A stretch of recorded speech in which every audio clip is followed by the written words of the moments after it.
Radio, Luz y Fe presenta.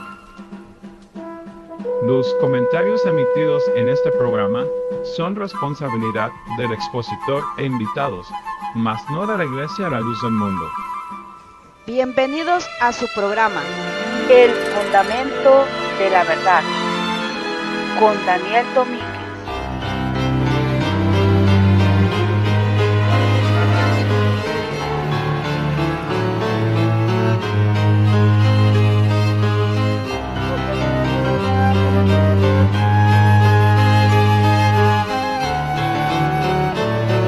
Estamos comprometidos con la información para dar a conocer el Evangelio eterno que predica un verdadero apóstol de Jesucristo.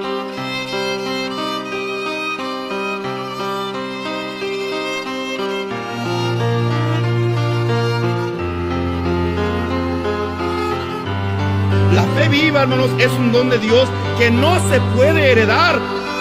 No nace por vivir en la misma casa. No se engendra por compartir los mismos alimentos.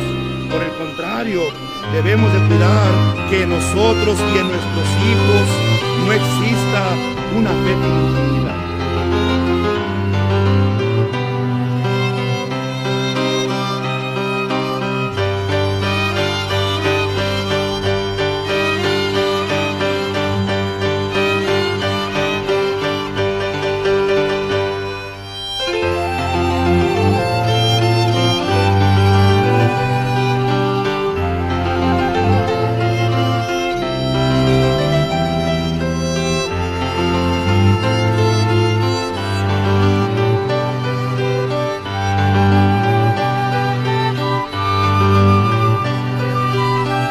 Esperamos que juntos analicemos la palabra de Dios.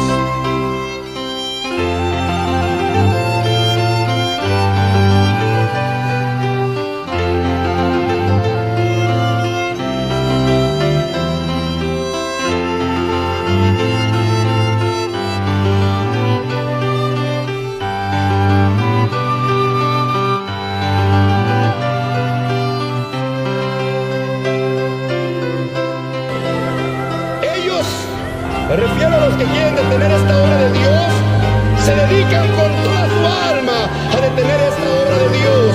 Pero yo aquí les muestro a estos corazones que también dedicarán con todo su corazón a defender la iglesia del Dios vivo, baluarte, apoyo de la verdad.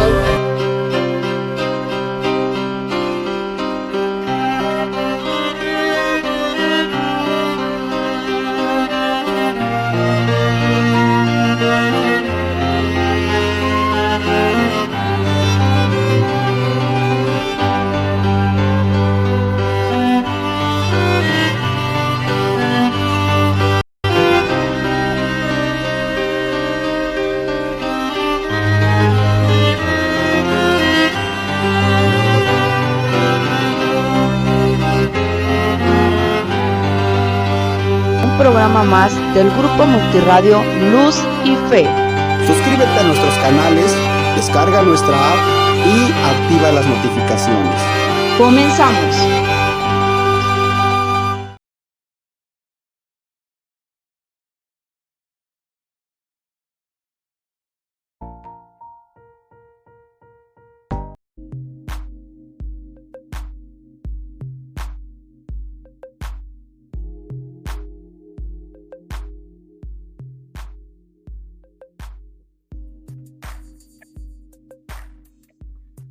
Hola, ¿qué tal? Muy buenos días, buenas tardes, buenas noches, en cualquier parte del mundo donde escuchan la estación de radio Luz y Fe Radio, la luz del mundo a las naciones. Les deseamos a todos nuestros hermanos en Cristo Jesús que la paz de Dios y la gracia que es en el Señor sea en cada uno de sus corazones, y a nuestros hermanos, amigos, suscriptores a la estación de radio, Dios les bendiga en grande manera en cualquier parte del mundo donde nos encuentras. Estamos transmitiendo completamente en vivo y en directo desde el centro de la República Mexicana para toda la plataforma de YouTube, de Facebook, de la página El Fundamento de la Verdad y el canal de YouTube, y sobre todo aquí en esta preciosa estación de radio la luz del mundo a las naciones. Bienvenidos a este nuevo programa, episodio número 88 de la estación de radio. Y quiero decirles, mis estimados hermanos y amigos de la audiencia, que quiero darles a ustedes a conocer las estadísticas de la estación de radio, que ha tenido ya gran cumplimiento, en gran allego, gran aceptación, gran alcance. Hemos tenido presencia ya la estación de radio Luz y Fe, la luz del mundo, en los hermanos de Japón. Dios bendiga a los hermanos de Japón que nos escuchan en la ciudad de Bangladesh, en Brasil, en Chile, en El Salvador, Nicaragua, España, Colombia, Estados Unidos, por decir los lugares donde más ha llegado la señal de la estación de radio Luz y Fe, la luz del mundo a las naciones, completamente en vivo y en directo, mis estimados hermanos de la audiencia. Dios les pague, Dios les bendiga por acompañarnos y por darnos el apoyo que ustedes hacen posible lo que nosotros no podemos quizás lograrlo de manera personal, porque es gracias a la audiencia que escucha estas transmisiones, es la que nos puede apoyar con sus pulgares arriba en nuestros canales, en las redes sociales, o con la suscripción, bajando la aplicación de la estación de la radio.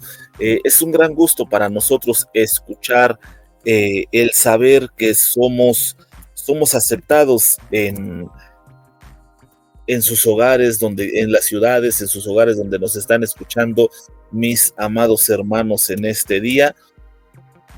Entonces no nos queda más que decirles que Dios les pague, que Dios les bendiga por su preferencia a la estación de radio Luz y Fe. No somos profesionales, pero lo hacemos de una manera lo mejor, lo más claro, lo más transparente posible, para que todos ustedes estén completamente satisfechos por el contenido de la estación de radio, y sobre todo, mis amados hermanos, ese gran apoyo que nos han dado a esta estación, y que episodio a episodio de la estación de radio que hemos hecho para todos ustedes, siempre presentando su pulgar o su dislike, es también muy importante, no hay problema, todo lo considera la plataforma, y les agradecemos en grande manera esta oportunidad para todos ustedes, mis hermanos, que nos permiten transmitir para todos ustedes. Bueno, pues habiendo hecho esto, Dios les pague a todos nuestros hermanos por la oportunidad que nos permiten en estar aquí en la estación de radio. Pues vamos a hablar de un tema, vamos a hablar del primero de varios temas sobre esta interesante, hermanos, actividad de lo que es en la historia el purgatorio en la Edad Media. Es una organización y definición de la edad propia de la Edad Media. Vamos a hablar varias cositas históricas del purgatorio para que ustedes vean cómo se va definiendo, cómo se va organizando esta enseñanza en la Iglesia Católica Apostólica Romana. Y no es de extrañarse, porque a lo largo de las civilizaciones han existido personas que creen en el perdón de pecados después de la muerte. La doctrina propia del purgatorio no es una creación exclusiva de la Iglesia Católica. Ya muchas personas en las diferentes religiones paganas, en las religiones milenarias, desde la fundación de Babilonia y todos los imperios que se han venido desarrollando a lo largo de la humanidad, tienen una cierta conexión con este tipo de doctrinas sincréticas, porque recordemos que la iglesia mayoritaria, la Iglesia Católica, es de donde va a copiar muchísimas cosas de las doctrinas que hoy se formulan, hoy se creen a nivel internacional en la Iglesia Católica. Ha sido el resultado del sincretismo entre el paganismo milenario y la doctrina unificada de la Iglesia Católica. Tiene la intención esa de presentar una doctrina, pero ya viéndolo en la realidad no es más que una mezcla de ideas milenarias, este tipo de doctrinas como el purgatorio, como la cuaresma,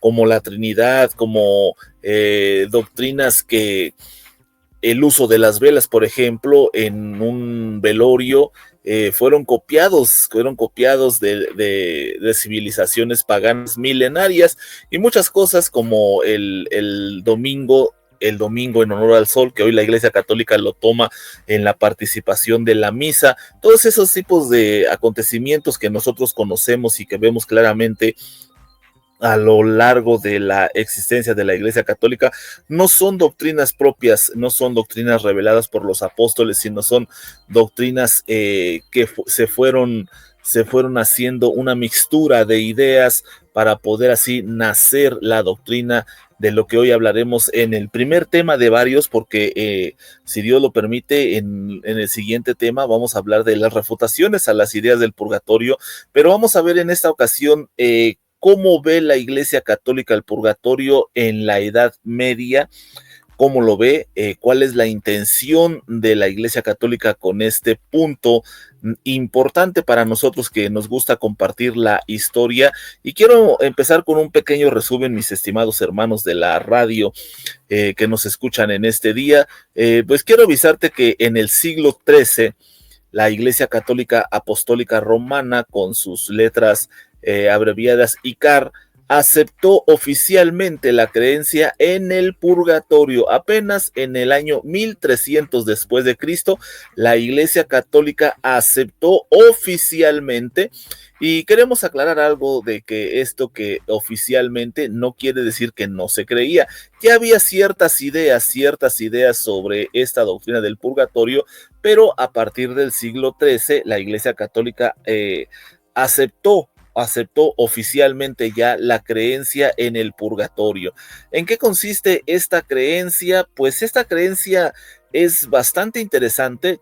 Por supuesto, no cuadra con la doctrina de los apóstoles, que es lo que vamos a ver en un momento de refutación, porque la idea del purgatorio en la Edad Media es una organización y definición de una tradición que hasta el día de hoy se tiene mucho auge. No es fácil de removerla, porque en los pueblos, en las ciudades, esta doctrina del purgatorio está muy centrada entre el catolicismo de esos lugares. Quizás en ciudades más civilizadas, más contemporáneas, más industrializadas, más modernas, no se tome la preferencia necesaria o la importancia necesaria a la doctrina del purgatorio, pero sí en lugares, en pueblos, en provincias, esta doctrina el purgatorio tiene un grande peso que es muy difícil de desechar. Entonces, esta creencia, ¿en qué consiste? Esta creencia es un lugar intermedio, no es un lugar definitivo, es decir, las almas cuando mueren en esta vida no van ni al cielo, no van tampoco al infierno, sino a un lugar intermedio entre el cielo y el infierno. Y estas almas, algunas de esas almas, después de morir, van a ese lugar intermedio para expiar sus pecados. La Iglesia Católica ha acomodado esta idea en diferentes tipos de pecado. Por ejemplo, las almas que van al purgatorio van a expiar sus pecados veniales para antes de entrar al cielo. No es aceptado por la Iglesia Ortodoxa griega esta idea, por supuesto, no se comparte. Hay una terrible subdivisión entre la Iglesia Ortodoxa griega y la Iglesia Católica Apostólica Romana por diferentes puntos que históricamente no concuerda la Iglesia Ortodoxa griega con la Iglesia Católica. Ellos no están de acuerdo que haya un lugar intermedio donde los pecados veniales tengan que ser en cierto modo purificados, para que una vez allí esa persona logre entrar derechito al cielo y no es aceptada esta iglesia por la iglesia ortodoxa, ni lo será en el futuro por las iglesias protestantes, porque recuerden que estamos en el siglo XIII, el protestantismo va a nacer en el siglo XV, a principios del siglo XV, en el primer cuarto del siglo XV. Sin embargo, para los católicos, queridos amigos radioescuchas, esta creencia forma parte de una tradición remontada a los orígenes de la misma iglesia primitiva. Recuerden que ellos siempre van a tratar de tener una conexión en cualquier línea, ya sea, dicen ellos, ya sea por la Biblia, ya sea por el magisterio o ya sea por la tradición. Y por supuesto, tomando estas tres fuentes principales del catolicismo, ¿no? Lo que no te pueden comprobar con la Biblia, te lo van a comprobar con la tradición y apoyándose, por supuesto, en el magisterio de la iglesia.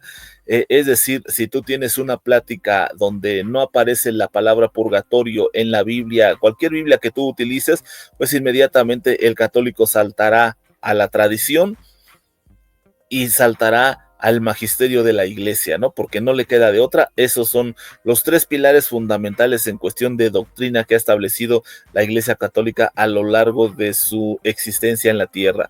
Y aquí tomando un punto de partida de la investigación, hay un personaje muy interesante en esto que me llamó mucho la investigación. Es un libro que yo te recomiendo de Jacques Le Goff. Este personaje que voy a leerte en unos momentos una parte de su extracto en su libro que dice Buscando los acontecimientos de la Edad Media.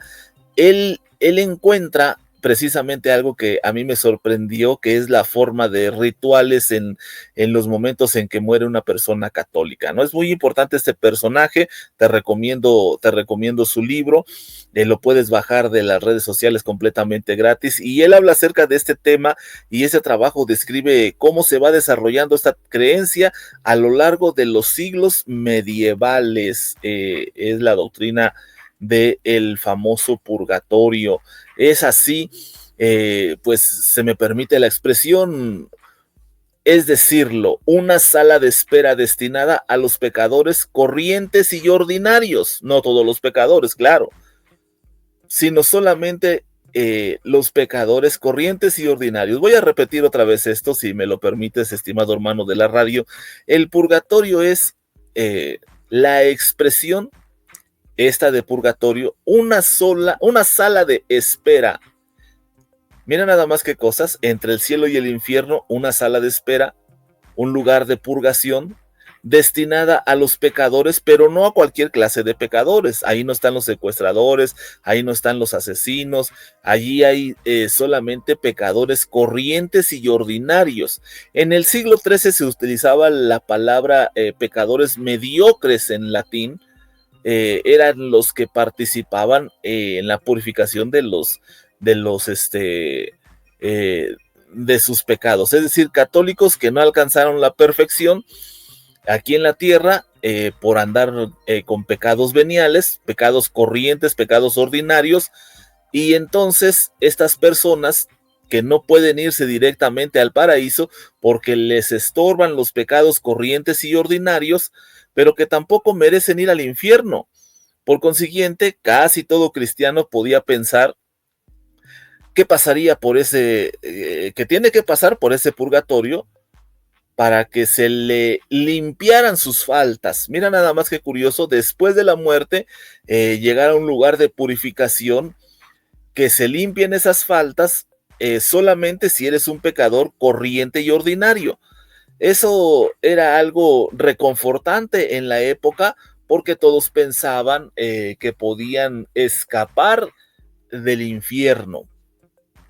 Es decir, no llegar al infierno, porque hay un lugar intermedio entre el cielo y el infierno, que es el purgatorio.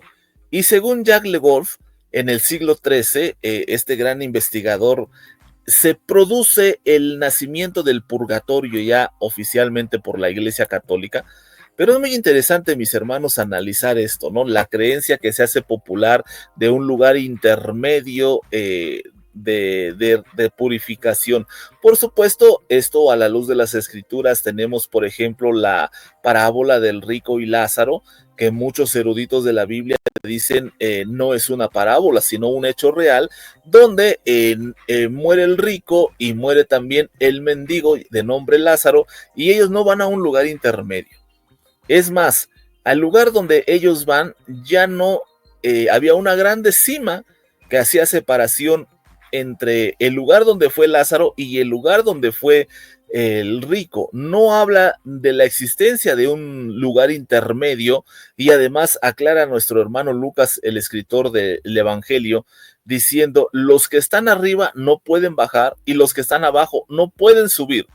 Esta es una refutación contundente, aunque por cierto muy discutida en este punto de la doctrina del purgatorio, pero eso es lo que nos va marcando las Sagradas Escrituras. Por eso cuando el católico no puede con el argumento de Lucas, de el malhechor y el mendigo y el rico, se van entonces a la tradición y se van a los padres de la iglesia, que dan su punto de vista completamente diferente a las Sagradas Escrituras, y por supuesto a fortalecer esa opinión de los padres de la iglesia con el famoso magisterio, ¿no?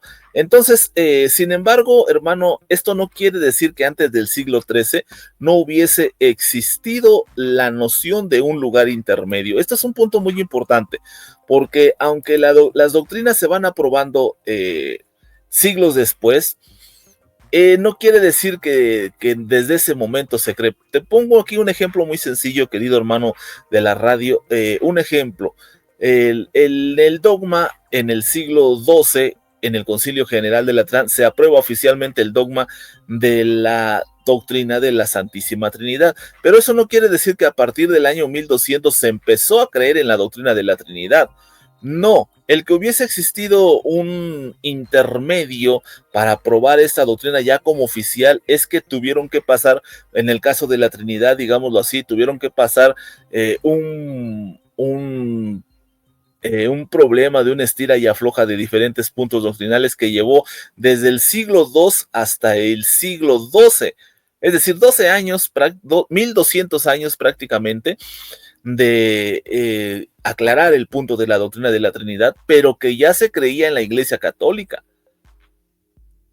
Esos eran los puntos, darle realce a esa doctrina. Entonces, si hablamos del purgatorio, no quiere decir que desde el siglo XIII, donde se da la situación oficial de la existencia, aceptación oficial de la existencia del purgatorio, no quiere decir que no hubiese existido la noción de un lugar intermedio, ¿no? En esa noción de un lugar intermedio, ellos se preguntaban, es una pregunta muy notoria para el siglo XIII, ¿a dónde van las almas? Bueno, quizás en el siglo I, existiendo la Iglesia Apostólica, no había tanta confusión sobre este punto porque había quien enseñara. Pero recordemos que para el siglo XIII poco o nada se lee la Biblia, el pueblo no tiene acceso a la Biblia, y existe esta pregunta entre los que van a creer esta doctrina del purgatorio: ¿a dónde van las almas? Es decir, las no tan buenas, para ingresar directo al cielo, y las no tan malas como para condenarse eternamente. Esta era una creencia popular del siglo XIII, una pregunta popular: ¿a dónde van las almas? ¿Las no tan buenas? ¿A dónde van las almas no tan buenas para ingresar al cielo? ¿A dónde van las almas no tan malas para condenarse eternamente? Esto era una creencia con muchos matices, queridos amigos, en cuanto a los tiempos, el lugar físico, por ejemplo, donde se encontrara el purgatorio, y por supuesto las modalidades de esa purificación. ¿Cómo sería esa purificación? ¿Cuál sería el modelo a seguir de esa purificación para poder entrar de ese lugar intermedio, salir del lugar intermedio y entrar directamente al cielo y no pasar al infierno eterno? Qué cosas tan interesantes en el siglo XIII, y a pesar de no estar definida hasta esos momentos dogmáticamente,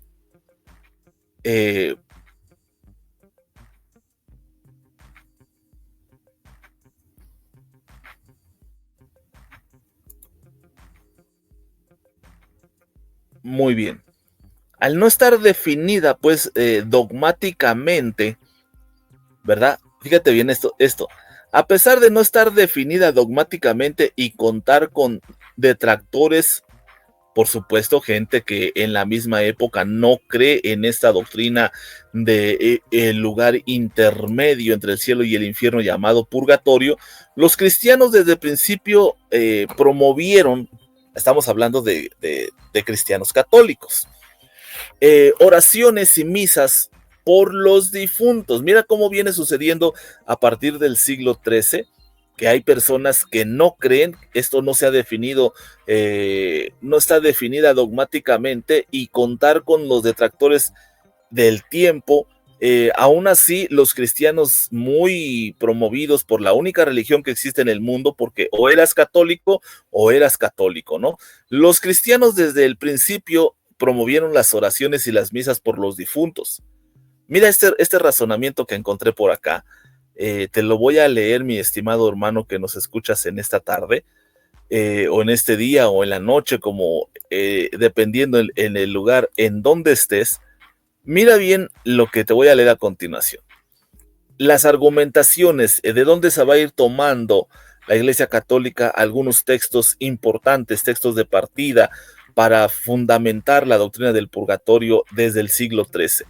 Desde los primeros tiempos, los cristianos sintieron una profunda veneración por sus muertos, justificada por la esperanza de la resurrección final de los cuerpos.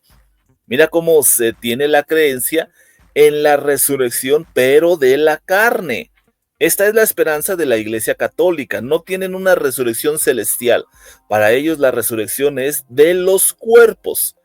Esas oraciones de las que encontraremos un precedente incluso en el Antiguo Testamento, al que me referiré por supuesto más adelante en esta investigación, son la primera prueba de una creencia en un lugar intermedio desde los primeros tiempos y en la posibilidad de enmendar algunos pecados después de la muerte, evitando así la condena eterna. Así lo estamos haciendo.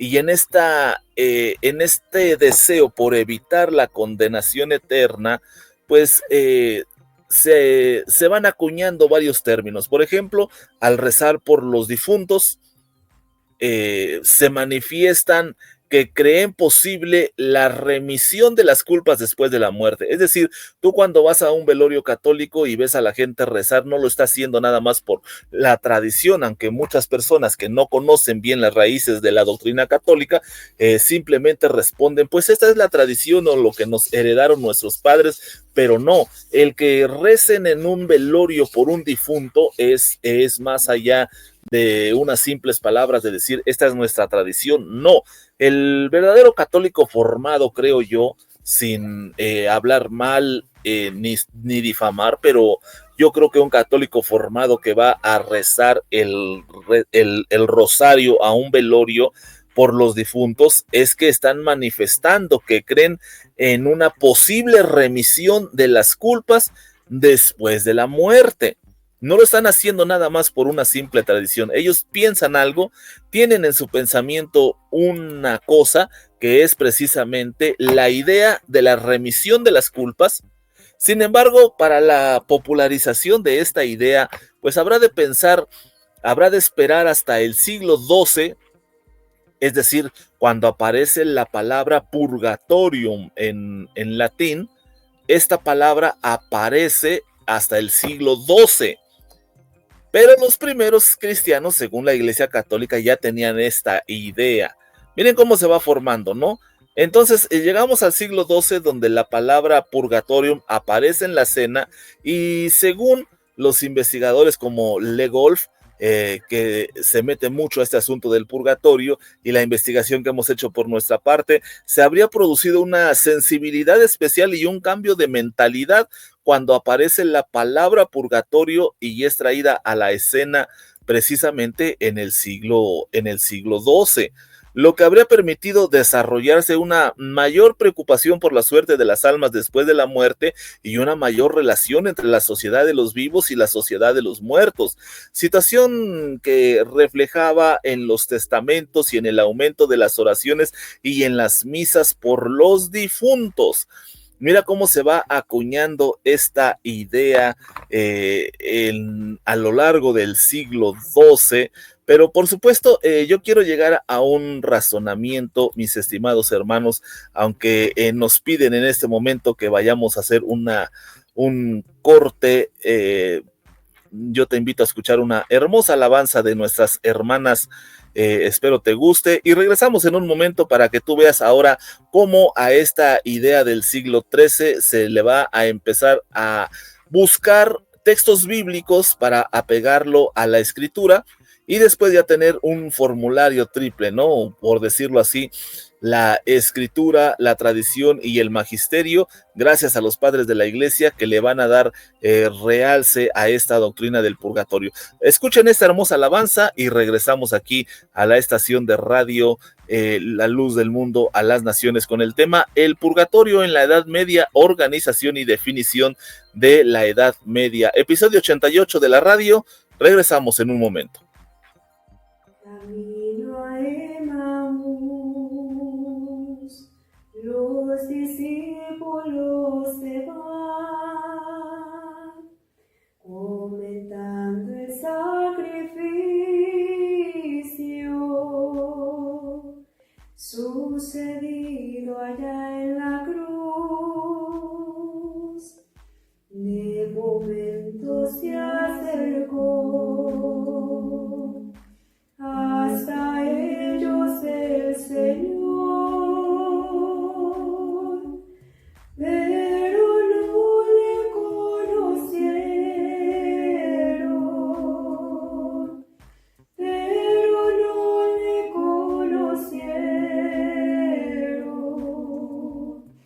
solo ardió su corazón.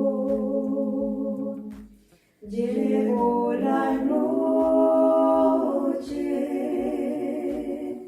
y el Señor de ellos se iba. No te vayas, Señor, si hay lugar para ti.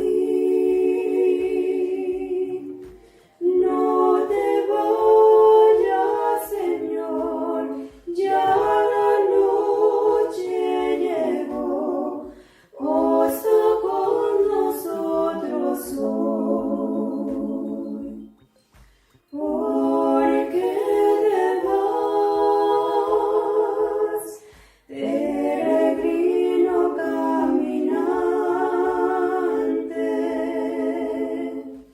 porque te vas, peregrino forastero, porque te vas, si hay lugar para ti. No te vayas, Señor, no te vayas, Señor, quédate en mi corazón. El sentido les abrió al tomar el pan que dio, al saber que su maestro el sepulcro abandonó, al enemigo venció y a la muerte dominó. Su concierto fue anulado, su concierto fue anulado.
hermosa alabanza de nuestras hermanas miembros de la Iglesia del Dios Vivo, columna y apoyo de la verdad, la luz del mundo, donde te invitamos a reunirnos todos los días a las de 5 a 6 de la mañana, de 9 a 10 de la mañana, segunda reunión, y por la tarde la reunión general de 6 a 7 de la noche en todas las iglesias del Dios Vivo, columna y apoyo de la verdad, la luz del mundo. Pues bueno, estamos aquí y seguimos ya con este interesante tema, el purgatorio en la Edad Media, la organización y definición de la Edad Media. Hemos visto el siglo XIII en especial, que es donde se va formulando la idea se va declarando oficialmente la idea del purgatorio, aunque ya se empezaba a creer desde los primeros siglos.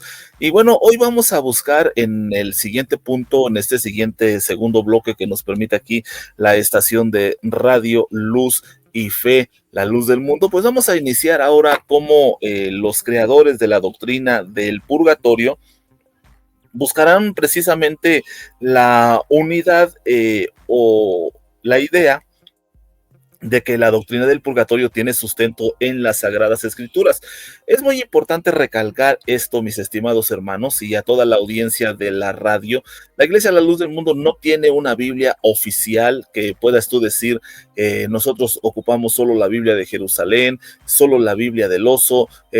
Nosotros no estamos casados con la Biblia Reina Valera 1960 o alguna de las otras versiones, no, sino que nosotros podemos utilizar cualquier escritura, y en cierta parte es muy bueno y muy interesante, porque si tú te vas a las Biblias católicas que no quitaron de su contenido los mentados libros apócrifos, de los cuales se ha hecho una guerra entre el protestantismo y el catolicismo. Unos argumentan que los 7 libros que le quitaron a la Biblia católica son espurios, son apócrifos, pero la Iglesia católica los defiende.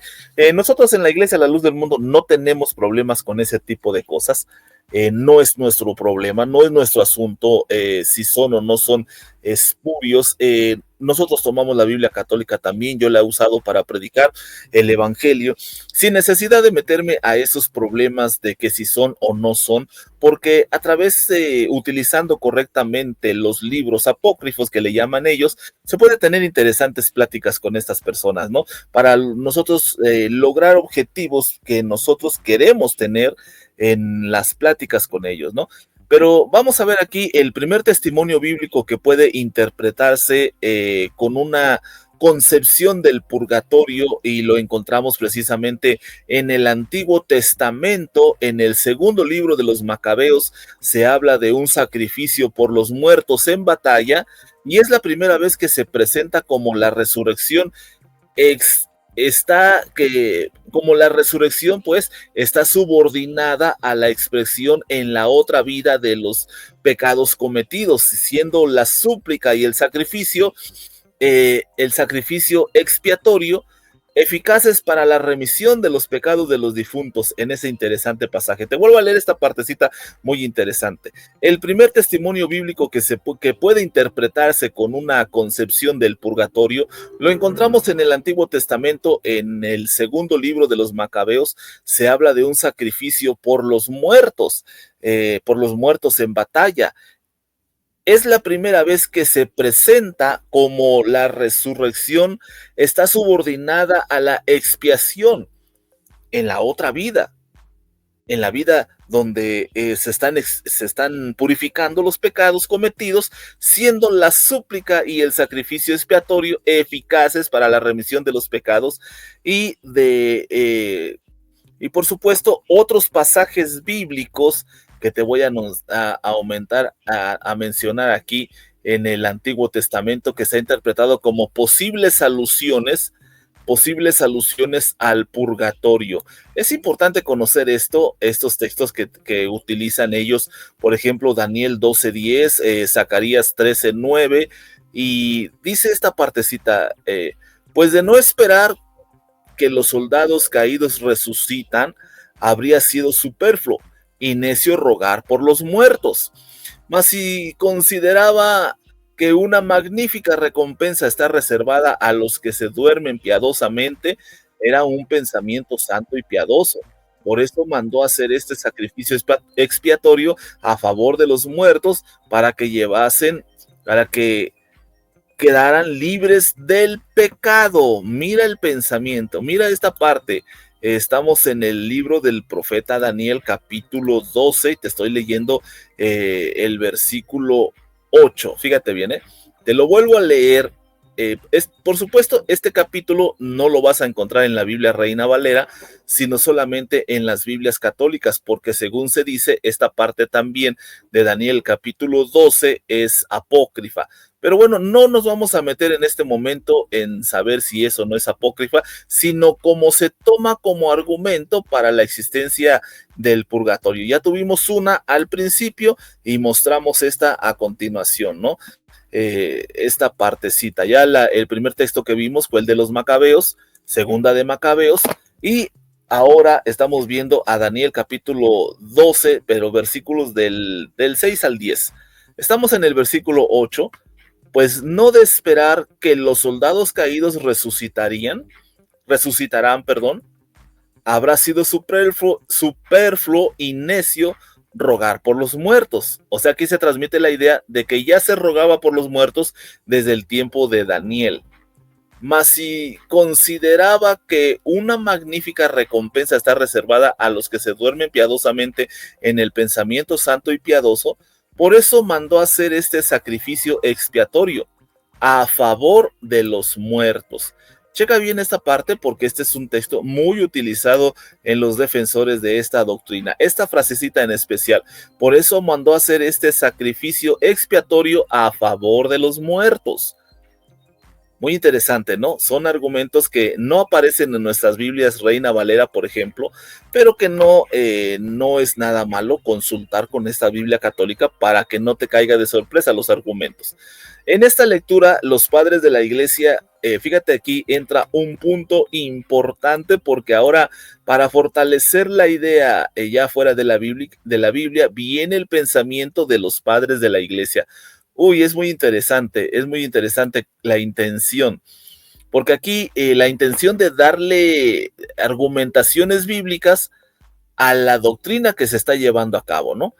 Y aquí entra, por supuesto, la lectura de los padres de la iglesia, donde vieron la posibilidad de un perdón de pecados después de la muerte. Mira, ¿quién vio esa idea desde el siglo I? Por eso decíamos la Iglesia Católica, a pesar de que oficialmente en el siglo XIII aprueba la doctrina del purgatorio, pero gracias a los padres de la Iglesia que vieron la posibilidad, fíjate bien, fueron ellos los que vieron la posibilidad de un perdón de los pecados después de la muerte. ¡Wow! Maravilloso, mis queridos hermanos que estamos aquí escuchando esta transmisión. Yo quiero que tú lo conserves de esa manera para que tú vayas viendo y vayas cotejando la historia en estos momentos, mis estimados hermanos. Vuelvo a repetir ese dato interesante. Esta lectura de los padres de la iglesia vieron la posibilidad de un perdón de los pecados después de la muerte y la eficacia de las plegarias para los cristianos, de los vivos por los muertos rescatables. Mira qué interesante. Basándose en ella y en otras ideas presentes en los evangelios, aquí ya van uniendo la idea del purgatorio con los evangelios. Esto es interesante. Basándose en ella y en otras ideas presentes en los evangelios, va elaborándose una idea de un lugar intermedio, fíjate, de un lugar intermedio donde el alma es purificada. Aquí ya descubrimos algo en la historia, gracias a los padres de la iglesia, esta idea de el lugar intermedio de purificación en los padres de la iglesia. Sin embargo, aún es un concepto poco claro. Claro, estamos ya hablando del siglo II en adelante, ¿no? Por eso es que no es claro. Ya se va a hacer claro hasta el siglo XIII. Sin embargo, aún no es un concepto poco claro, está mal definido todavía, que se confunde con la idea del juicio final. Este era el problema en el que se metieron los que daban a interpretar esto, llamándolo como un juicio final, y tampoco se distingue del todo como el infierno, y no queda claro su carácter provisional y temporal. Esto nunca se ha aclarado, el carácter provisional del purgatorio, es decir, ¿cuánto dura una alma en el purgatorio? ¿Qué es lo que tiene que suceder en el purgatorio para que pase? ¿Cuál es la señal? ¿Cómo se dan cuenta o cómo se define? Esperemos nos pueda alcanzar el tiempo. ¿Cómo se define en esta doctrina el carácter provisional del purgatorio? Es decir, una persona muerta, ¿cuánto tiempo va a estar en el purgatorio? ¿Se contará por días? ¿Se contará por meses? ¿Se contará por tiempo indefinido? No lo sabemos. Es un lugar temporal, aunque no se sabe cuánto tiempo van a pasar en ese lugar. Es un misterio que los padres de la iglesia no han podido o no pudieron en su tiempo aclarar el carácter provisional y temporal del purgatorio. En el Nuevo Testamento también hay escritos que esbozan una cierta concepción del purgatorio. Mira cómo han hecho esta conexión. Se van desde el Antiguo Testamento, buscando entre los macabeos, entre el libro de Daniel capítulo 12, el libro de Zacarías capítulo 13, y ahora vamos a ver los argumentos del Nuevo Testamento respecto a la idea del purgatorio.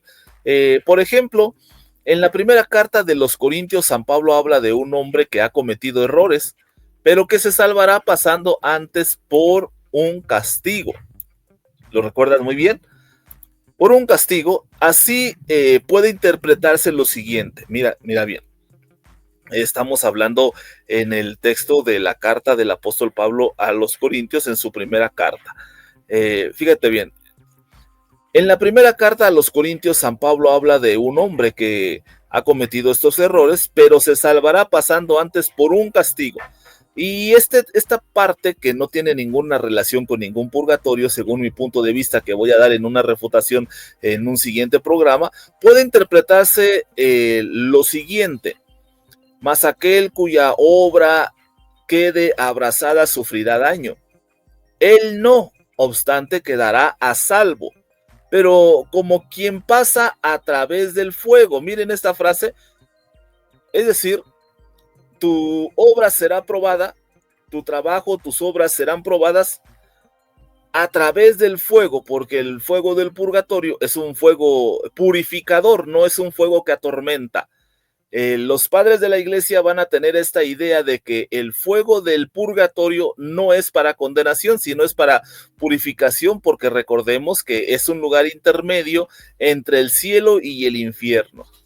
Este párrafo será muy influyente para la elaboración de un concepto de un castigo posterior a la muerte física. Fíjate cómo lo interpreta. Lo voy a volver a leer. Este párrafo será muy influyente para la elaboración de un concepto de castigo en la doctrina del purgatorio. Vuelvo a aclararlo, el fuego purificador no es un fuego de condenación eterna, sino algo que te limpia, que te purifica las imperfecciones, como cuando se purifica la plata. Decía el apóstol Pedro que nuestra fe es probada como se prueba la plata con fuego. Y ese fuego precisamente es la idea del fuego purificador del purgatorio.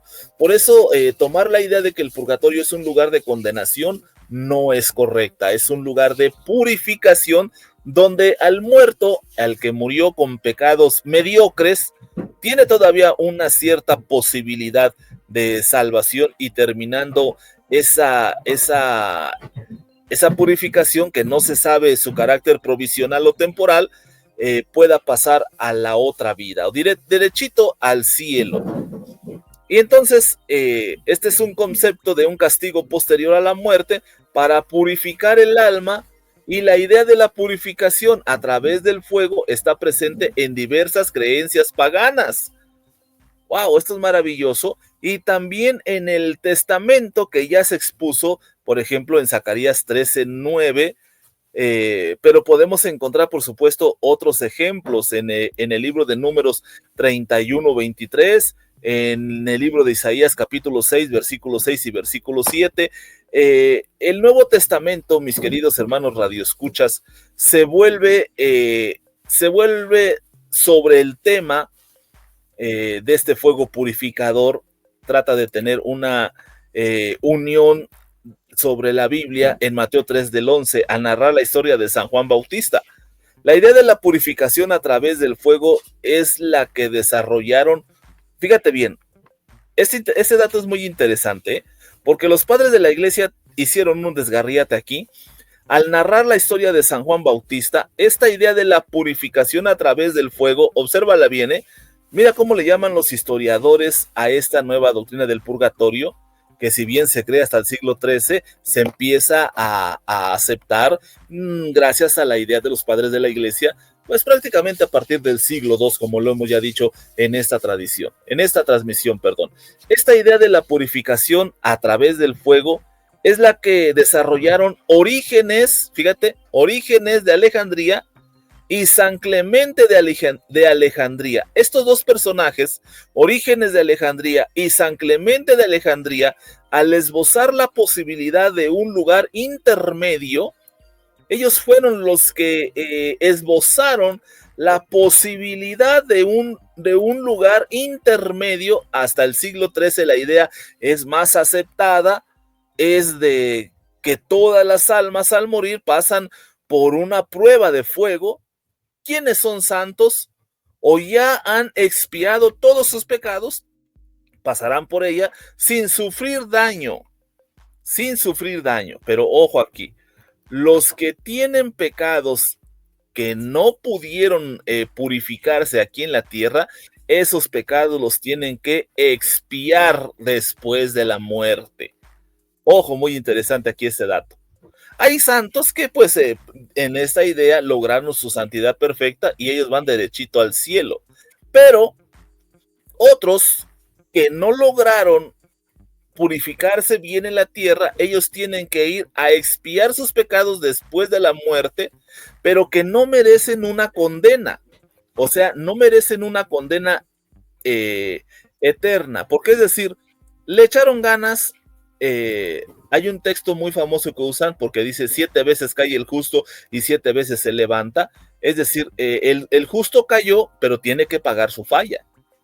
Cayó 7 veces, pero tiene que pagar su falla. Se mantuvo en la santidad, entonces tiene que pagar esta falla que él hizo, pero no con una condena eterna, porque fue un santo esforzado. Un santo esforzado que aquí en la tierra pues tuvo problemas con ciertos pecaditos mediocres que fueron así llamados, hermanos, en esta idea, pero ellos no sufrirán una condena eterna, sufrirán los tormentos del fuego purificador. Grábense esto, sufrirán los tormentos del fuego purificador, saliendo, por supuesto, después de soportar este terrible tormento, saliendo purificados y dignos de entrar para ellos derechitos al cielo. Qué curioso, ¿no? Que el apóstol Juan, en la visión que tiene en el libro del Apocalipsis, él no dice que las almas de los que han muerto por causa de la palabra, no por falta de purificación, porque dijo el Señor que seamos santos en todo momento. Bueno, es otra cosa muy, muy, muy ajena a este razonamiento de la doctrina del purgatorio, porque el apóstol Juan no vio que las almas de los que habían sido muertos por causa del evangelio estuvieran en el cielo. No, esas almas están en un lugar, ¿verdad? En un lugar que le llaman el altar de Dios. Y allí están, mis estimados hermanos, las almas de los que han recibido el triunfo, de los que triunfaron en sus obras, de los que guardaron su fe, y allí están descansando. No han entrado al cielo porque, lo vamos a ver en una futura refutación a esto, el único que ha entrado al cielo es nuestro Señor Jesucristo. Muy bien, sigamos adelante, hermano. Entonces se dice que estos personajes que tienen que expiar sus pecados después de muertos no merecen una condena eterna, sufrirán los tormentos del fuego, saliendo purificados y dignos de entrar al cielo. Esta es la idea que infundieron los padres de la iglesia. ¿Recuerdas el nombre? Vamos a recordarlo el nombre de los padres de la iglesia, que tienen una gran, son los principales de esta idea, los padres de la iglesia, Orígenes de Alejandría y San Clemente de Alejandría. No se te olvide, mi querido hermano Radio Escucha, a diferencia de quienes han cometido graves pecados y no manifiestan muestras de arrepentimiento, estos sí arderán eternamente. Esta clase de personas, que hoy serían secuestradores sin arrepentimiento, multihomicidas, esos no pasan por la purificación, no. Ellos no son dignos de la purificación, ellos se van derechito a la condenación eterna, y peor si no fueron de la religión católica. Una idea similar se encuentra en el Evangelio según San Lucas, que puede interpretarse como los posibles castigos que puede recibir un pecador en el purgatorio. Y este pasaje también, hermano, destaca que los castigos se darán a aquellos cristianos que mueran sin haberse esforzado por redimir sus pecados, pero antes de morir. Mira qué diferencia, ¿no? Qué diferencia. Lo que la Biblia no puedes encontrar un lugar de intermedio. Mira lo que dice el Señor aquí en esta partecita, de las Sagradas Escrituras. Déjame leértelo aquí. Dice en el libro de San Mateo, en el capítulo 12 parece, aquel siervo que, conociendo la voluntad de su Señor, mira lo que dice, aquel siervo que, conociendo la voluntad de su Señor, no ha preparado nada, ni ha abrogado conforme a su voluntad, recibirá muchos azotes. Mira qué diferencia, ¿no? El que no conoce, el que no la conoce y hace cosas dignas de azotes, recibirá pocos. Y a quien se le dio mucho, se le reclamará mucho, y a quienes se le confió mucho, se le pedirá más. Además, los evangelios hacen referencia a ciertas circunstancias que pueden interpretarse, mis queridos hermanos, como un purgatorio, según los argumentos de los padres de la iglesia. Estamos hablando ahorita la historia. Ya después acomodaremos esto y lo refutaremos contundentemente. Situado en el cielo y el infierno para purgar las penas después de la muerte, así se ha interpretado el pasaje del Evangelio de Mateo, en el que se hace referencia a ciertos pecados que son perdonados en el otro mundo, y otros que no. Para algunos, ese otro mundo sería el purgatorio. Es decir, no alcanzaste el perdón de tus pecados por aquí, lo vas a alcanzar en el purgatorio, donde después de ciertos sufrimientos indefinidos, te das cuenta que aquí no aparece cuánto tiempo va a pasar el alma en el purgatorio. Sufrimientos de algunos pecados son perdonados, y se trata de faltas que en vida, en este mundo, no pueden perdonarse. Yo me pregunto, ¿cuáles son? Porque no hay una aclaración cierta en esta investigación que yo hice sobre los pecados que pueden perdonarse, mis estimados hermanos, los pecados que no pueden perdonarse cuando está uno en vida. Interesante, ¿no?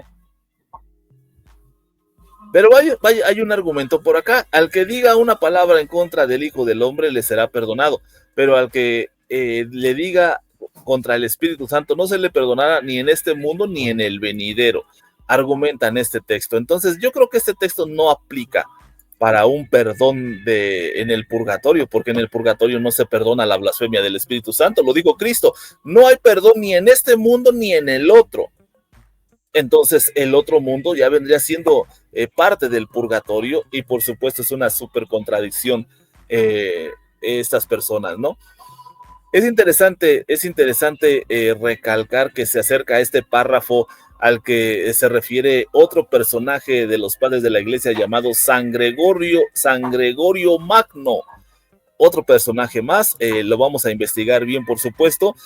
San Gregorio Magno, en sus diálogos, al plantear la posibilidad de una expiación post-mortem, aunque el Papa deja claro que solo para algunos pecados.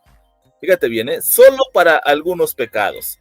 O sea que el que blasfema con el Espíritu Santo, contra el Espíritu Santo, ese ya está frito. San Gregorio Magno aclara las cosas, que esta expiación post-mortem solamente será para ciertos pecados. Así que si tú has blasfemado contra el mismo Dios, pues aléjate, ya no busques perdón, tú vas derechito al infierno, según la doctrina que plantea San Gregorio Magno. Tal como lo plantea la lectura antes expuesta respecto a ciertas faltas ligeras, pecados comunes y corrientes, pecados mediocres, lo vimos en el primer bloque, y es necesario creer que antes del juicio existe un fuego purificador. Podemos entender que algunas faltas pueden ser perdonadas en este siglo, pero otras en el siglo futuro. Por supuesto, esto muestra una contradicción total a lo que dice el Señor, que ni en este mundo ni en el venidero pueden ser perdonados ciertos pecados, ¿no? Pero esta es la idea de San Gregorio en sus diálogos sobre la idea del purgatorio. Como lugar de purificación será muy importante en la mentada escatología cristiana y en su concepto de la temible segunda muerte, que es la condena, una idea presente en el Apocalipsis de San Juan, que dice él: pero los cobardes e incrédulos, abominables, los asesinos, los impuros, los hechiceros, los idólatras y todos los embusteros tendrán su parte en el lago que arde con fuego y azufre, que es la muerte segunda. Este texto se añade por precisamente San Gregorio Magno para decirte qué clase de personas no pueden participar del purgatorio, cosa que no se define con los primeros padres de San Ignacio de Alejandría y el otro que mencionamos, que ellos no aportan esta información que nos aporta Gregorio Magno de la lista de personas que definitivamente no tienen derecho al purgatorio: los cobardes, los incrédulos, los abominables, los asesinos, los impuros, los hechiceros, los idólatras. No tienen parte los embusteros, todos tendrán su parte directa al lago de fuego y azufre. Si tú estás en esta clase, hermano, en esta clase, querido amigo de personas, pues déjame decirte que tú sí te vas derechito al infierno, según la idea de San Gregorio Magno. Esto es interesante, ¿no? En este caso, el fuego pues ya no tiene ni una función purificadora, sino que es parte de los tormentos y castigos que enfrentan aquellas almas. Wow, esto es interesante, ¿no? O sea que allí en el purgatorio, el mismo purgatorio ¿qué necesidad habría? Pónganse a pensar, si estas almas van al purgatorio, porque es un lugar intermedio, no debería de ser así, deberían de irse ya directo al infierno. Pero en este caso, fíjate lo que dice Gregorio Magno, San Gregorio Magno, en este caso el fuego ya no tiene una función purificadora. Pero si te das cuenta, llegan al purgatorio. ¿En qué momento se les pasa al infierno si no tiene prácticamente nada que hacer en el purgatorio? Esta clase de personas que da San Gregorio Magno, que ya no pueden, mis estimados hermanos, tener purificación del fuego, deberían de ir directo al infierno. Pero esta es la idea de San Gregorio Magno, ¿no? En este caso dice, el fuego ya no tiene una purificación, ya no tiene función, sino que es parte de los tormentos y castigos que enfrentan a aquellas almas, cuyos pecados eran imperdonables, y la tradición cristiana que refiere la idea del purgatorio siempre hace hincapié en el hecho de que el purgatorio no es para todas las almas pecadoras. Es necesario estar arrepentido en la gracia con Dios para liberarse de la muerte. Además, algunos pecados, y eso lo deja claro en Mateo 12:32, no pueden redimirse en el purgatorio: los pecados mortales. Fíjate bien, porque hay pecados veniales y hay pecados mortales. Interesante. San Agustín de Hipona, mis estimados hermanos, argumenta el desarrollo de algunas nociones acerca de este lugar intermedio, pero como las referencias bíblicas no son claras para él, San Agustín la sujeta a interpretaciones, y al estar relacionadas con un tema tan delicado como lo es la salvación de nuestras almas, que es la parte principal por la que vino a ser Cristo, prefirió ser cauteloso San Agustín de Hipona, otro padre de la iglesia que se mete en el asunto del purgatorio, y no le asigna lugares físicos ni tiempos determinados. Mira cómo también él le sacatea, ¿no? A decir cuánto tiempo va a estar una alma en el purgatorio, en qué momento pasa del purgatorio directo al cielo. San Agustín no se mete en esos problemas, ¿no? Pero a pesar de su negativa para definir el purgatorio, al defender la eficacia de los sufragios para la salvación de los difuntos, esta situación de los sufragios por la salvación de los difuntos está muy interesante. Lo vamos también a dar en otro en vivo, mis amados hermanos de la radio, porque se van a sorprender, ¿no? ¿Cómo se va a resolver este problema de las personas que no pueden definir cuánto tiempo está un alma en el purgatorio y cómo va a salir? Pues se va a ir preparando esto, va a ir la influencia en la popularización de esta idea, y lo explica con las confesiones de Legolf, un escritor bastante analítico sobre este tema. El escritor sobre la muerte de su madre pide que se rece por ella, una buena mujer que merece ser salvada a pesar de aquellos pecados veniales que puede haber cometido. Sin embargo, dice San Agustín de Hipona, en la ciudad de Dios explica cómo los sufragios no sirven de nada para aquellas almas marcadas por los pecados mortales. Había una idea con la cual se le pudo dar explicación cómo sale un alma del purgatorio. Precisamente cuando se estaba construyendo la capilla de San Pedro, empieza este tipo de ofertas de salvación promovidas por el clero católico, y desde el momento que tú pagabas tu dinero, tu cifra, que la vamos a decir en el siguiente programa, en cuanto tú soltabas la moneda, el dinero por tu difunto, en el momento que pegaba en el piso del arca de las ofrendas, en ese momento se tenía la idea de que el alma sale del purgatorio, ¿no? Esto era pues para los que tenían pecados veniales, pero para los que tenían pecados mortales, Agustín de Hipona afirma lo siguiente, dice, las almas marcadas por pecados mortales, como demonios infieles e impíos, y como los textos que acabo de citar de Apocalipsis, los cobardes y todo eso, Agustín va a afirmar que lo que hay efectivamente son dos fuegos. Mira, él es el primero que habla de dos fuegos purificadores, de dos fuegos. Uno eterno destinado a los condenados, respecto a los cuales es útil.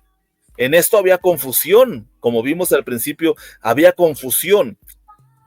Pero San Agustín va tratando de aclarar esto. Hay un fuego eterno destinado a los condenados, respecto de los cuales es útil cualquier sufragio, fuego sobre el que insiste con todo rigor, y el fuego de purgación sobre el que se demuestra más vacilante. Esto es interesante, mis estimados hermanos.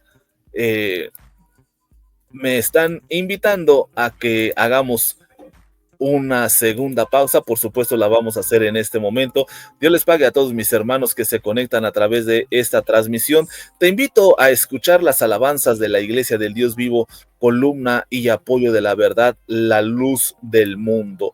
Escuchen por favor este pequeño video interesante de lo que hacemos en la Iglesia La Luz del Mundo. Regresamos en un momento. Engrandécete, oh Dios eterno, en el amor de tus proezas, porque Israel tuvo miedo, se espantaron con el estruendo de tu voz, no conocían tu acento y tu voz, para ellos no era familiar. Hoy tu voz es dulce para la Iglesia, la luz del mundo, porque tus hijos no se espantan, tus hijos te reconocen y te adoran. De todos los confines de la tierra han llegado, ninguno se ha perdido en el camino. Ya no perecen los incrédulos, no hay ingratos en tus filas. El que marcha sabe en quién ha creído. Es Jesucristo la causa de su marcha.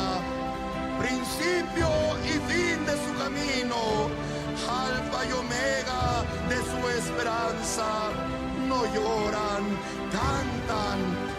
Su gozo despierta la curiosidad de las gentes. No siguen a una estatua, anuncian que su Dios vive y reina. Mi alegría no es menor, porque somos un solo hombre. Su caminar conozco, cada uno de ellos se ha desprendido de mis lomos. Por eso, juntos, venimos a darte gracias, a adorarte, oh Dios.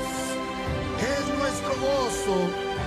Tú potenciarás nuestra voz, harás que nuestro corazón no regrese a Gólgota. Nos permitirás gritarle al mundo: Jesucristo vive. Tu pueblo estuvo despierto y yo, tu siervo, velé junto a ellos. Esta vez Jesucristo no estuvo solo. Esta vez no vino solo un ángel a confortarlo. Esta vez fuimos millones en la tierra y millones en el cielo que adoramos su nombre, su amor, su entrega y sacrificio. De los 4 continentes, de toda tribu y lengua, nos reunimos para celebrar tu santa cena. Ya nunca más te dejaremos solo, nunca más llorarás de angustia. Eres, oh Jesucristo, la razón y vida de nuestra existencia. También tu tiempo ha llegado.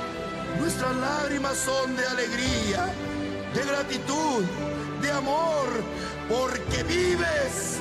Y hemos venido a adorarte, Jesucristo poderoso.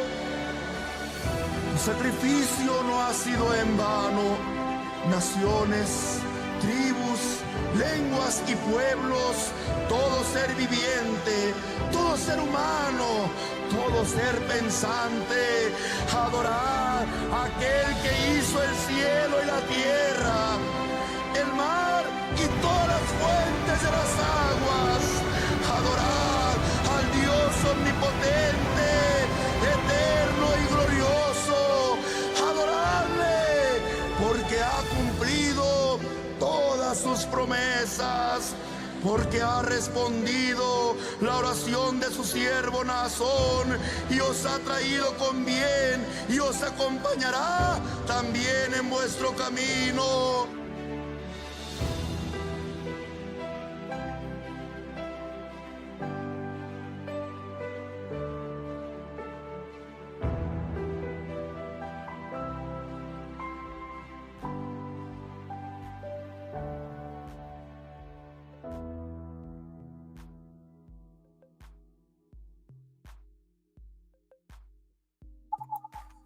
Dios les pague a todos nuestros hermanos que siguen con nosotros aquí en este segundo bloque, terminado ya con este hermoso pensamiento y razonamiento del apóstol de Jesucristo, Naasón Joaquín García, siervo del Dios vivo y apóstol de Jesucristo, enviado para dirigir el destino de la iglesia, la luz del mundo, a la presencia bendita del Cordero de Dios.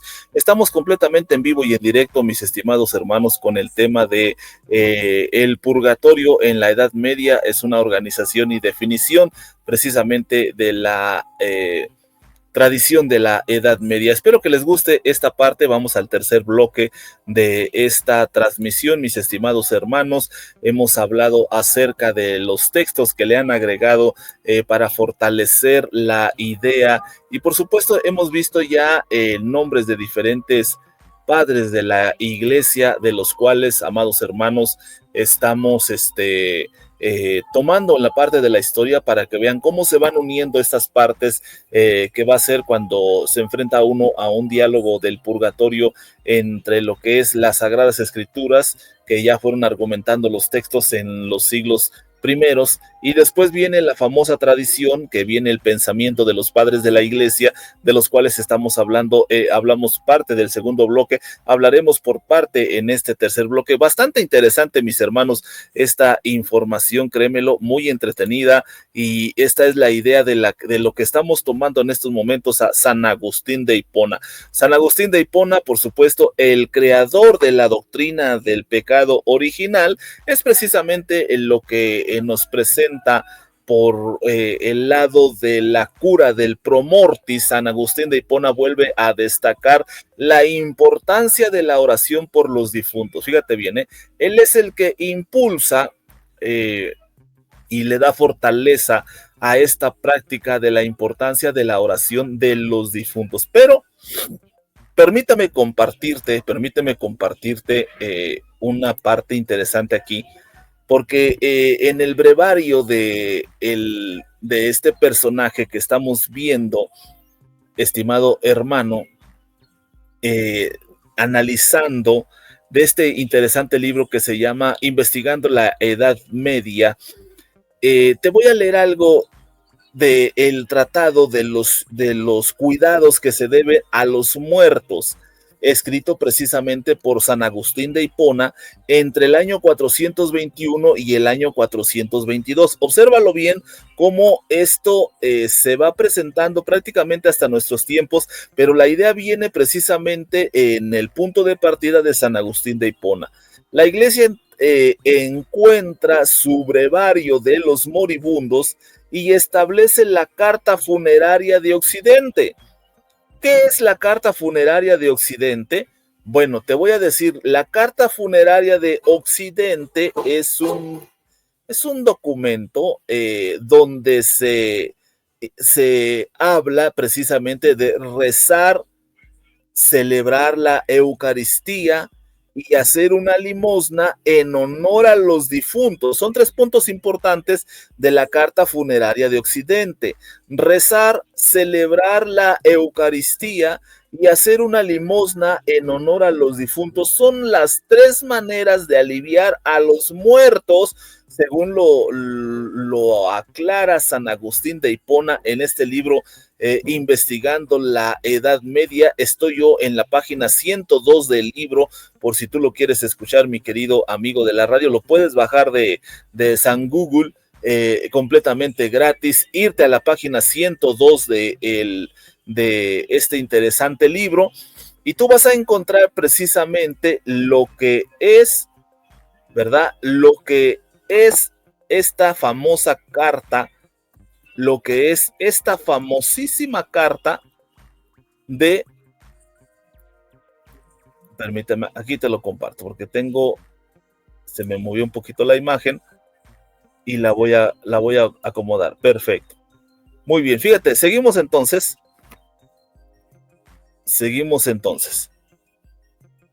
Esta carta funeraria de Occidente, que consiste, recuérdalo, rezar, celebrar la Eucaristía y hacer una limosna en honor a los difuntos. Son las 3 maneras de aliviar a los muertos según las reglas eclesiásticas a la iglesia. Solo parece preocupante la muerte del alma, que ya que la extinción del cuerpo significa que el alma se libera de su envoltorio carnal para alcanzar el reino de Dios, lo cual no sucede en el ámbito de las costumbres toleradas en un primer momento por la iglesia. ¿Qué cambios, no? En efecto, desde la antigüedad, observen esto, desde la antigüedad los vivos se ocupaban de los muertos por los miembros de su familia. Las mujeres en particular eran encargadas de lavarlos, prepararlos para alcanzar el reino de los muertos, y que según la creencia regresaban a veces para atormentar el alma de los vivos. Con el cristianismo se establece una jerarquía entre los difuntos sin cuestionar las prácticas heredadas del paganismo. Impresionante. Esto es lo que dice el libro Analizando la Edad Media, página 92, página 102. Solo Página 102, exacto, solo en la página 102, yo le pagué aquí a la producción, solo, fíjate bien, prácticas heredadas del paganismo. Solo las sepulturas de los santos elevados y manipuladas de diferentes maneras podían ser objeto de celebración y de veneración. Se ruega por los muertos ciertamente, pero con la intención de que los nuevos héroes, los santos, aquí abajo y el aquí abajo y el más allá se comunican. De este modo, escribe Peter Brom, la frontera inmemorial entre la ciudad de los vivos y los muertos quedó finalmente rota. Interesante información, hermano, porque fíjate, no obstante, poco a poco la iglesia se hace cargo de los difuntos, ya entrados en el siglo del XIII al siglo XIV. En particular, empieza a condenar las prácticas funerarias supersticiosas en las misas de los difuntos. En las plegarias se extienden por todo el occidente del imperio, al revés que, por ejemplo, en las necrópolis antiguas, que acogían a todos los muertos sin distinción. Los cementerios medievales consagrados y bendecidos, sometidos a la autoridad eclesiástica, fueron condenados progresivamente, reservado tan solo a los fieles. Por eso es que en la iglesia mayoritaria, siempre al lado de una catedral, de una iglesia, de un templo católico, se acostumbraba mucho tener un panteón propio. Un panteón propio donde se identificara a los católicos fieles, a los católicos santos, y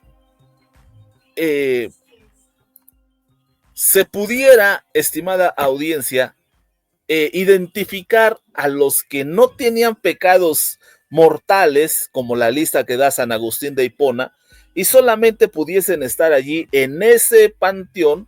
Ahí la costumbre, pero esto va más allá todavía, da un poco a que yo te platique lo siguiente, porque antes de que existieran los panteones exclusivos de la Iglesia Católica, en muchos lugares, e incluso aquí en ciertos pueblos que tienen usos y costumbres, si tú no eres católico, no te sepultan en el panteón municipal, pero eso tiene un trasfondo histórico, porque en el principio, gracias a esta idea de San Agustín de Hipona, muchos católicos preferían pagar, escúchalo bien, antes de morir, pagarle a la Iglesia Católica, pagarles a ellos, para que una vez muertos pudiesen ser enterrados dentro del templo católico. Sí, lo está usted escuchando aquí con el hermano Dani, en el canal de la radio, en la estación de radio Luz y Fe. Era una moda, y solamente, por supuesto, los que lograban llegar al precio podían ser enterrados en la catedral de las o en las iglesias. Esto es impresionante, hermanos. Esto levantó una fuerte promoción entre, pues, los candidatos a la muerte, donde no querían estar lejos de Dios, no querían estar lejos de la iglesia, y en cuanto moría una persona, era sepultada dentro del templo. Esto se volvió tan popular que muchas veces nunca se tomó las medidas pertinentes de seguridad y de salud sobre el entierro de los muertos en los templos. Esto provocó claramente muchas enfermedades, muchos malos olores, de tal manera que la gente en las misas no podía soportar el olor pestilente de los muertos. Esto es impresionante, hermanos. Y es por eso que se toma una ley por uno de los papas para que ya no se entierren los difuntos dentro de los templos, sino que lo hagan ahora en los panteones que van a estar pegaditos, porque la idea era esta: más cerquita del templo, por supuesto, más cerca de Dios. Es impresionante, ¿no, mi querido amigo Radio Escucha? Todo lo que podemos encontrar a lo largo de la historia, ¿no? Por eso Agustín de Hipona vuelve a destacar la importancia de la oración por los difuntos, pero solo los que tienen pecados veniales, no pecados mortales. Cuidado, los que tienen pecados mortales ya los definió, como tomó el texto de Apocalipsis, y eso sí, están derechito al infierno. Los cobardes, los homicidas, los idólatras, los hechiceros, etcétera, etcétera. Eso sí, ya no tienen el fuego consumidor, ya no les hace ningún efecto, mis estimados y benditos hermanos. Impresionante.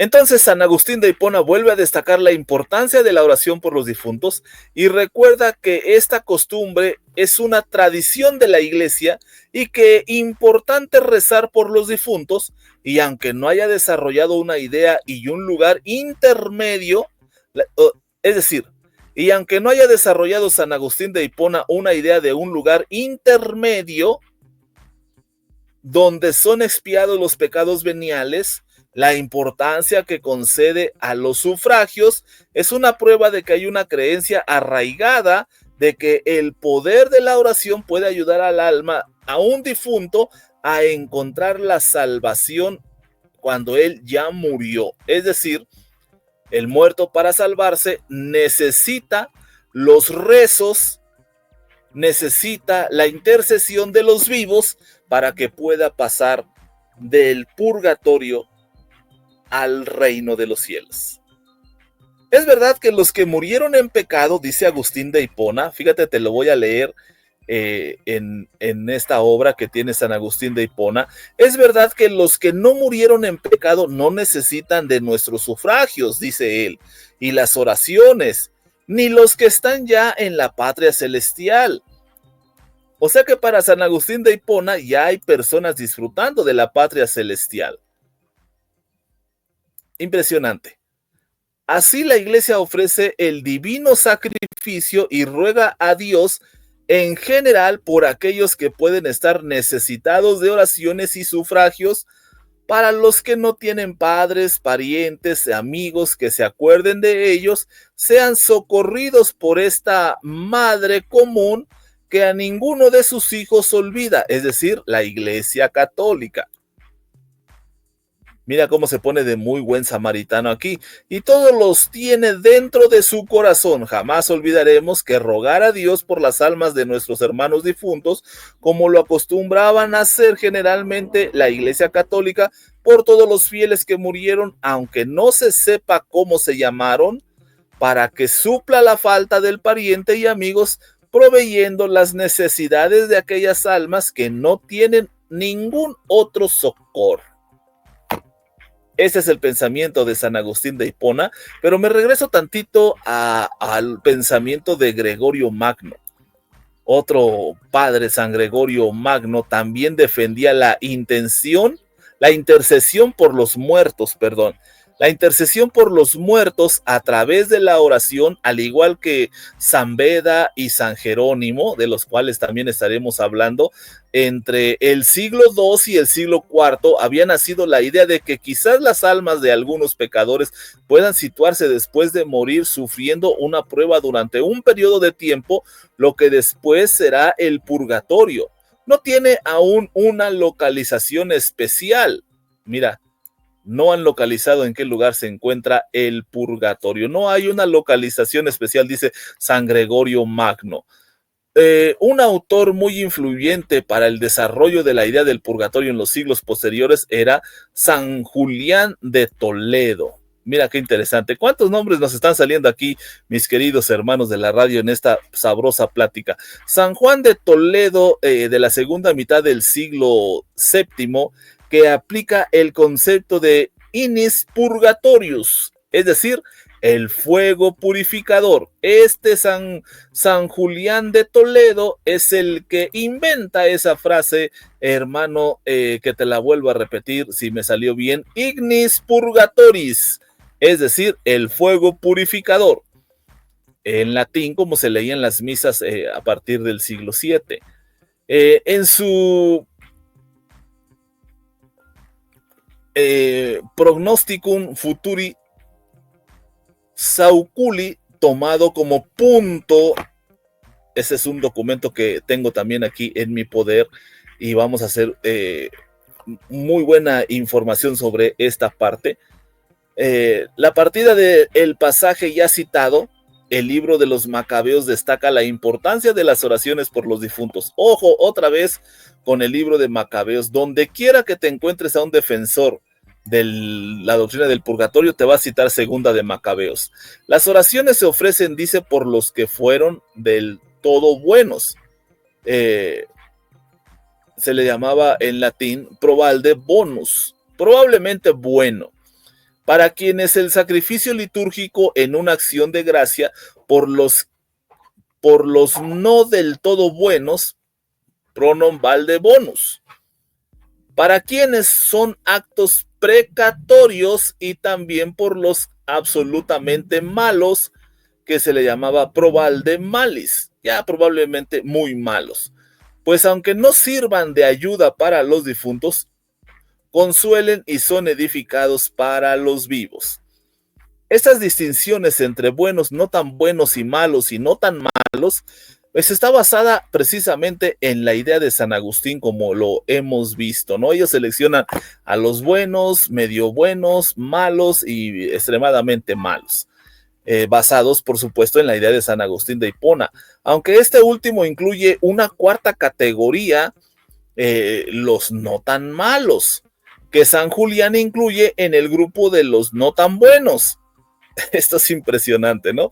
También toma de San Agustín de Hipona la idea de que las almas tras la muerte y esperando el juicio final permanecen en un receptáculo.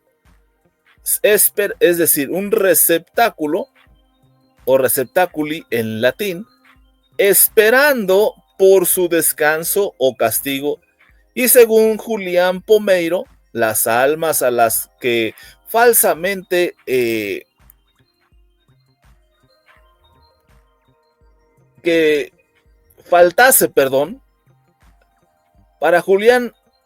para San Julián Pomeiro, las almas a las que faltase algo de la perfección de santidad, mira bien, no serán colocadas al instante en los reinos celestiales, sino antes de sus culpas. Por otro lado, San Julián, tomando las ideas de San Gregorio Magno ya expuestas relativas a Mateo 12:13, aclara que el perdón solo es posible para pecados considerados mínimos. Por eso es que los pecados mortales no hay perdón. Como palabrería ociosa, risa, ¿cuáles son los pecados mínimos? Te voy a dar una lista de cuáles son los pecados mínimos que sí pueden ser perdonados. Fíjate bien.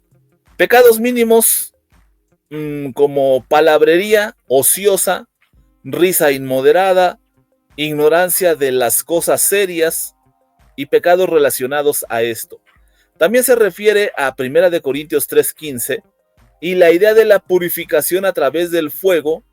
Y hay que recordar que el santo toledano jamás menciona la palabra purgatorio. Para él es inexistente en el siglo VII, sino que habla de ignis purgatoris, el fuego, fíjate bien, purgatoris, el fuego que purifica las almas del pecado. Aunque esto puede entenderse como el fuego de la tribulación que hemos de padecer en esta vida, se puede pensar que también alude al fuego futuro de la futura purgación, es decir, al fuego después de la muerte. Interesantes comentarios por acá, hermanos, en este día que estamos viendo sobre este interesante tema de la radio. Dios les pague y Dios les bendiga a todos mis hermanos por estar contactados aquí en esta nueva transmisión de la estación de radio Luz y Fe, la luz del mundo a las naciones. Pues vamos a dejarlo hasta aquí, mis estimados hermanos. Vamos a dejar esta primera parte de el purgatorio en la Edad Media, la organización y definición de la Edad Media. Vamos a dejar esta primera parte para que el video no se nos haga tan largo. Estimados hermanos de la audiencia, Dios les pague por estar entre nosotros. Dios bendiga a todos nuestros hermanos que nos han escuchado en la ciudad de Brasil, en todos los países que mencionamos al principio, que con mucho gusto lo voy a mencionar en esta tarde como una grande gratificación, ¿no? Los hermanos de Colombia, tenemos más de 152 hermanos conectados a esta transmisión. Estados Unidos 554, los hermanos de Nicaragua 83 hermanos conectados, los hermanos de El Salvador 75 hermanos de El Salvador, los hermanos de Chile, los hermanos de Brasil 60 hermanos de Brasil conectados, los hermanos de Bangladesh y Japón, donde nos escuchan en esta transmisión. Yo soy el hermano Dani, espero te haya gustado esta primera parte del tema el purgatorio en la Edad Media, la organización y la definición de la Edad Media. Dios les bendiga a todos mis hermanos y Dios les pague.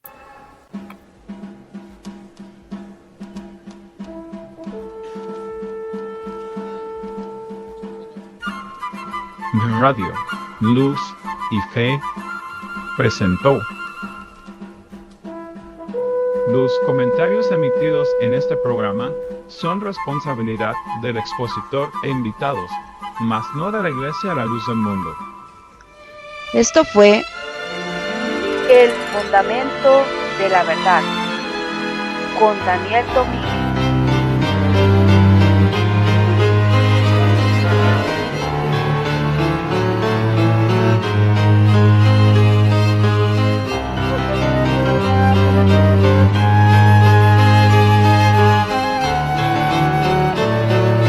Estamos comprometidos con la información para dar a conocer el Evangelio eterno que predica un verdadero apóstol de Jesucristo.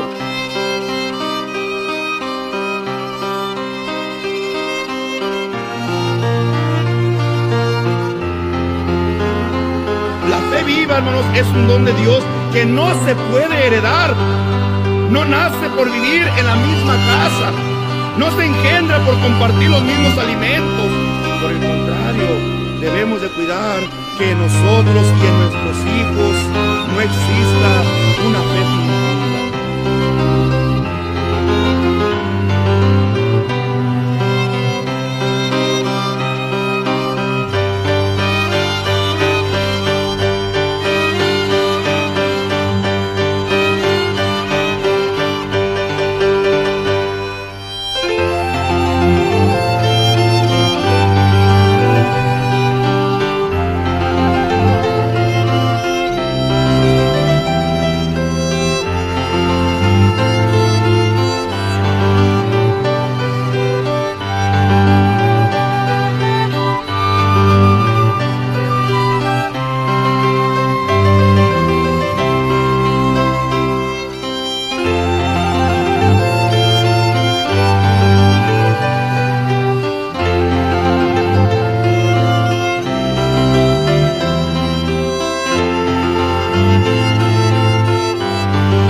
Esperamos que juntos analicemos la palabra de Dios.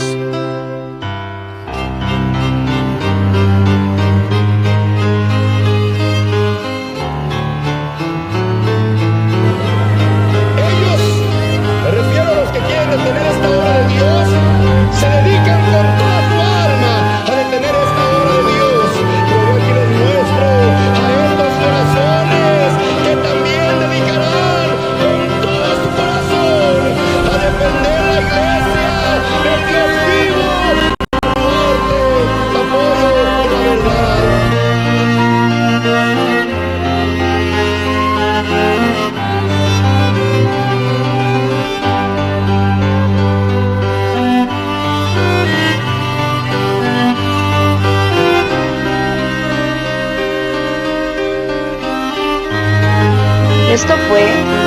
programa más del Grupo Multirradio Luz y Fe. El fundamento de la verdad. Con Daniel Domínguez. Suscríbete a nuestros canales, descarga nuestra app y activa las notificaciones. Gracias por acompañarnos.